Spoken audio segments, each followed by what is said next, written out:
Hello, my name's Eva. As part of my Doctors as Teachers project, I'd like to cover the anatomy of the ear. I'll start off by doing a quick tutorial of how I tend to draw the ear, and then once that's done, I'll go over some important pathologies of the ear that tend to crop up in the AMK.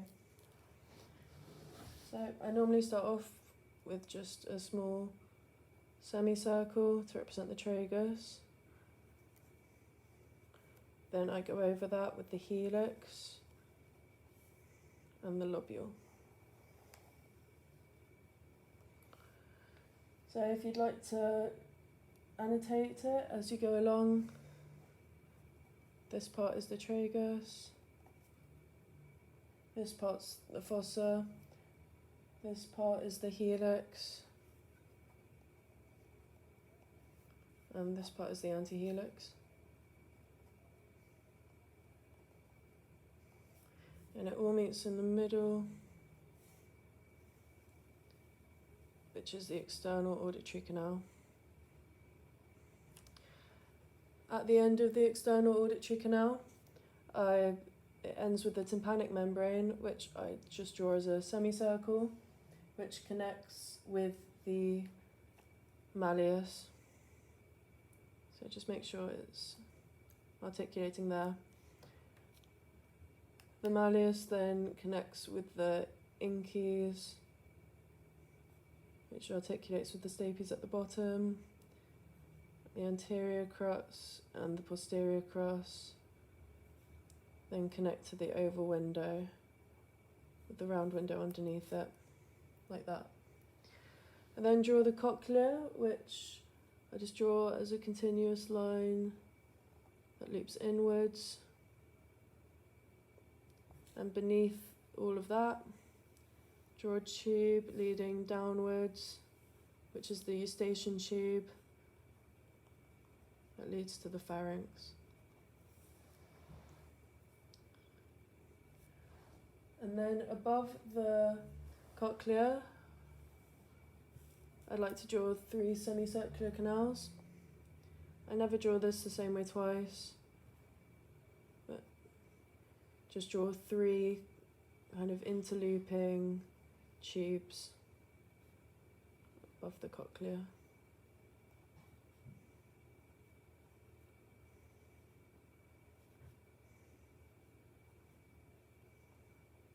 Like that. And then draw some fibres that branch off from the cochlea to represent the vestibular cochlear nerves, which then go on to transmit the impulses to the brain. And once that's all been drawn, you can draw the surrounding capsule to represent the otic capsule, which is surrounded by temporal bone, shown here. So that's how you quickly draw the inner ear. Some important, if you'd like to include the stapedius muscle, it inserts to the neck of the stapes. The relevance of this is the acoustic reflex, which involves the contraction of the stapedius muscle. And when this acoustic reflex doesn't work, it can lead to hyperacusis in patients.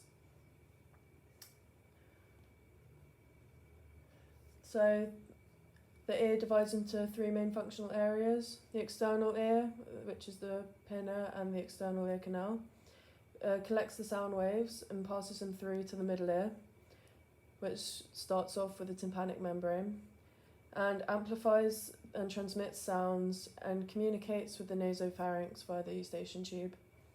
The inner ear, which consists of the labyrinth, cochlea, and semicircular canals, as well as the vestibular cochlear nerve, transduces the energy from sound into electrical impulses.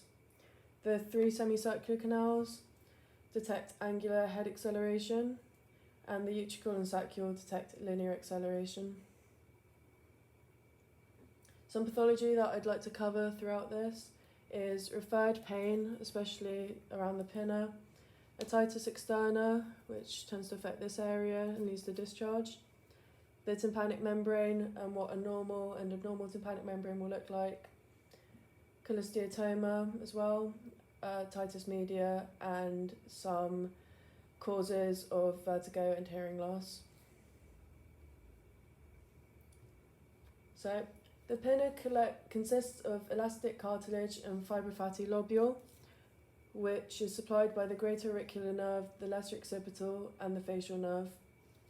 This is relevant when it comes to referralgia, because pain in this area, especially in the pinna, is not necessarily caused by pathology in the ear. Sometimes pathologies in the esophagus, cervical spine, larynx and pharynx, tongue and temporomandibular joints, as well as the teeth and the nose and sinuses, can manifest in pain in the ear. So a way to remember this is to think of all the nerves that are related to the ear and how they relate to other parts of the body. So pain in the ear can relate to the vagus nerve, as well as the as C2 and C3, as well as pain from the nose and sinuses, and pain that transmits via the glossopharyngeal nerve as well, which is nerve 9. So moving on to the external auditory canal, in reality this is about 3 centimetres long. The outer third consists of cartilage and the inner 2/3 are from the temporal bone. Ceruminous glands only exist in the outer third and secrete earwax. So if you want to represent this, it's not quite 1/3, but forgive me. The blood supply of the external ear consists of the auricular temporal branch of the superficial temporal artery and the posterior auricular branch of the external carotid artery. Otitis externa is the most common pathology related to this area. About 10% of people experience otitis externa in their lifetime. It's also known as swimmer's ear. The main symptoms are severe pain with a preceding itch, and it can lead to tender, narrow external auditory meatus and watery discharge, which can completely occlude the external ear canal.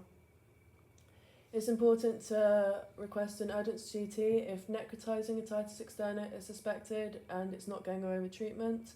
But in mild cases, acetic acid spray and possibly topical corticosteroids is all that you tend to need. And if a fungal cause is suspected, which is especially common in prolonged antibiotic use, then clotrimazole spray can also be used to treat this. The tympanic membrane is an oval semi-transparent structure which forms the boundary between the external ear and the middle ear. So this is what a healthy tympanic membrane looks like.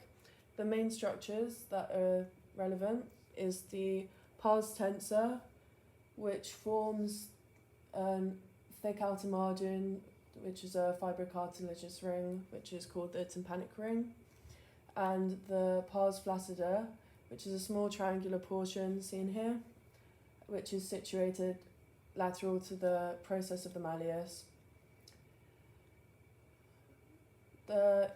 In a healthy case, you can see a light reflex in the anterior inferior quadrant, and the normal colour is greyish and translucent.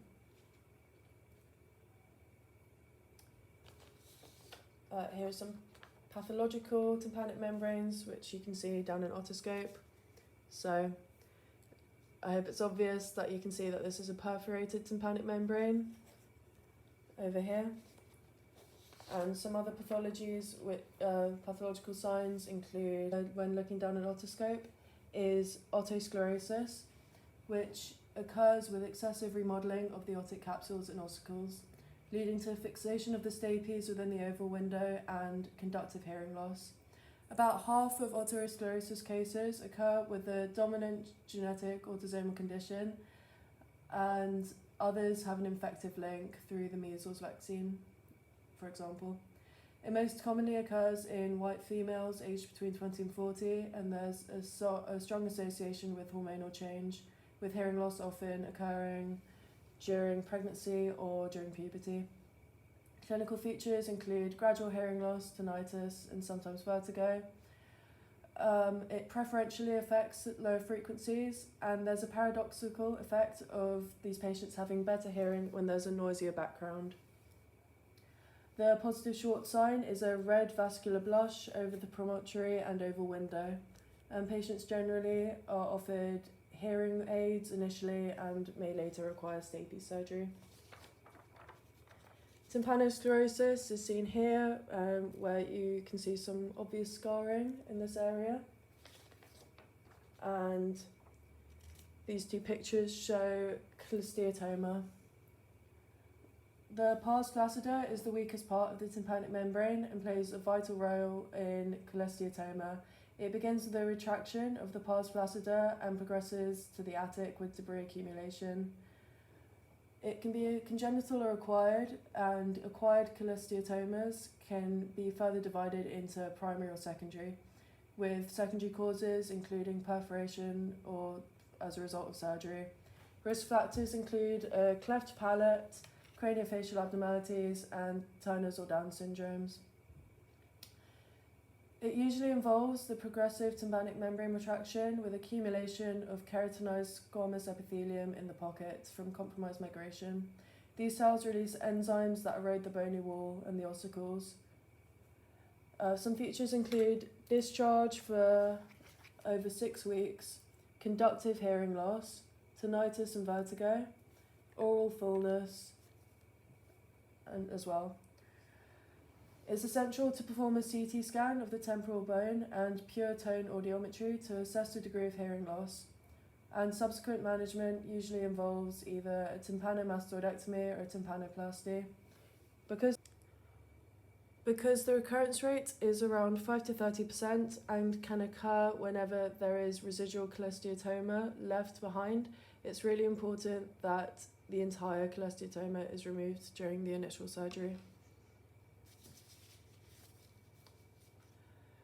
The middle ear is where the lining transitions from keratinized stratified squamous epithelium in the outer ear to ciliated pseudostratified columnar epithelium with goblet cells. The lateral boundary is the tympanic membrane. The lateral process of the malleus is attached to the tympanic membrane, and the head articulates with the body of the incus. The long process of the incus then articulates with the head of the stapes, and the stapes structure includes the anterior crus and posterior crus, which are attached to the oval window and the footplate. Otitis media is an infection of the middle ear space, which is common in children following an upper respiratory tract infection. Symptoms include otalgia associated with a fever, upper respiratory tract infection symptoms, irritability, ear tugging, and disturbed sleep. Although it mostly occurs in children, it can also happen in adults. Most cases resolve within the first 2 days, and less than a third of cases resolve in rupture of the tympanic membrane. However, if symptoms persist beyond 2 days, there's otorrhea present, there are bilateral symptoms, or if the patient is under the age of 2, then a 5-day course of amoxicillin is advised. It's important to be watchful of acute mastoiditis, where the infection may spread to the mastoid bone, because this can lead to systemic symptoms such as fever, rigor, and fatigue, and a red, swollen, painful mass of the mastoid bone. Complications can include intracranial abscesses, where neurosurgery and drainage of the neck abscess would be needed. And medical management usually involves IV ceftriaxone and IV metronidazole as well. Moving on to the inner ear. This contains the cochlear, semicircular canals, and the vestibular apparatus. The space between the bony and membranous labyrinth is filled with a fluid called perilymph, and the lumen of the membranous labyrinth contains endolymph. The labyrinthine artery is the main source of blood for the inner ear, and the semicircular canals are supplied by the stylomastoid branch of the occipital artery or the posterior auricular artery. The average person can detect sounds ranging from 20 to 20,000 hertz. And the cochlea detects high frequency sounds at the basal turn, with low frequency sounds detected at the apex. Over time, the ability to detect high-pitched sounds decreases in older people with a condition known as presbyocusis, normally managed with hearing aids. Some inner ear pathology to go over quickly before this video ends includes benign positional paroxysmal vertigo. So, within the labyrinth of the inner ear, there are calcium crystals called otoconia. These calcium crystals can become dislodged from their normal position in the utricle and over time migrate to the semicircular canals. The detached otoconia would continue to stimulate hair cells even after the head movement ends, leading to vertigo and nystagmus as well whenever the head moves in the plane of the semicircular canal. This is usually treated with, diagnosed with Dix-Hallpike and treated with an Epley manoeuvre. Meniere's disease is also known as endolymphatic hydrops, which is a chronic disease of the inner ear that occurs due to abnormally large amounts of endolymph in the inner ear, causing vertigo, oral fullness, tinnitus, and hearing loss. And lastly, vestibular neuritis and labyrinthitis affect the inner ear. It's more common to involve the superior vestibular nerve, which occurs in 85% of cases of vestibular neuritis, but 15% of cases involve the inferior vestibular nerve.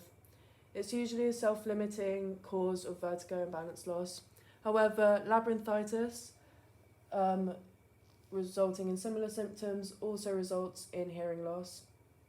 Treatments of these conditions include antiemetics and vestibular rehabilitation therapy. The management and more detailed notes are included in the notes that I'll send out following the feedback form. As well as this, I'll include my previous teach on vertigo and hearing loss, which will go over some AMK questions so you can test yourself in your free time. Thank you so much for listening.